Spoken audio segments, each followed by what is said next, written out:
ನಮಸ್ಕಾರ ಕನ್ನಡಿಗರು ಎಲ್ರಿಗೂ. ಇವತ್ತಿನ ವಿಷಯ ಏನಪ್ಪ ಅಂದರೆ, ಇತ್ತೀಚೆಗೆ ಬದಲಾವಣೆ ಆದಂಥ ಕ್ರಿಮಿನಲ್ ಲಾಗಳ ಬಗ್ಗೆ ನಾನು ಒಂದಿಷ್ಟು ಮಾಹಿತಿಯನ್ನು ಕೊಡ್ತಾ ಇದ್ದೀನಿ. ಇವತ್ತಿನ ವಿಶೇಷತೆ ಏನಪ್ಪ ಅಂದರೆ, ಕಲಂ 57 BNSS ಪ್ರಕಾರ ನಿಮ್ಮನ್ನು ಯಾರಾದರೂ ಪೊಲೀಸ್ ಅಧಿಕಾರಿಗಳು ಬಂಧಿಸಿ 24 ಗಂಟೆಗಿಂತ ಹೆಚ್ಚು ಪೊಲೀಸ್ ಠಾಣೆಯಲ್ಲಿ ಕೂಡ ಹಾಕಿದರೆ ಅದು ಅಪರಾಧ ಆಗುತ್ತೆ. ನಿಮ್ಮನ್ನು ಬಂಧಿಸಿದ 24 ಗಂಟೆ ಒಳಗಡೆ ಸ್ಥಳೀಯ ನ್ಯಾಯಾಧೀಶರ ಮುಂದೆ ಹಾಜರುಪಡಿಸಬೇಕು ಅನ್ನೋದ್ರ ಬಗ್ಗೆ ಕಲಂ 57 ಇದು ಸ್ಪಷ್ಟಪಡಿಸುತ್ತೆ.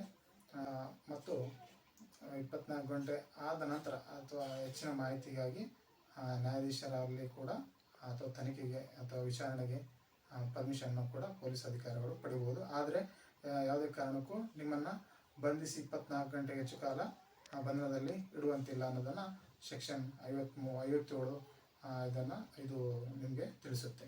ಹಾಗಾಗಿ ಇನ್ನೂ ಹೆಚ್ಚಿನ ಮಾಹಿತಿಗಾಗಿ, ಇನ್ನೂ ಕಾನೂನು ಮಾಹಿತಿಗಾಗಿ ನಮ್ಮ ಪೇಜನ್ನು ಫಾಲೋ ಮಾಡಿ.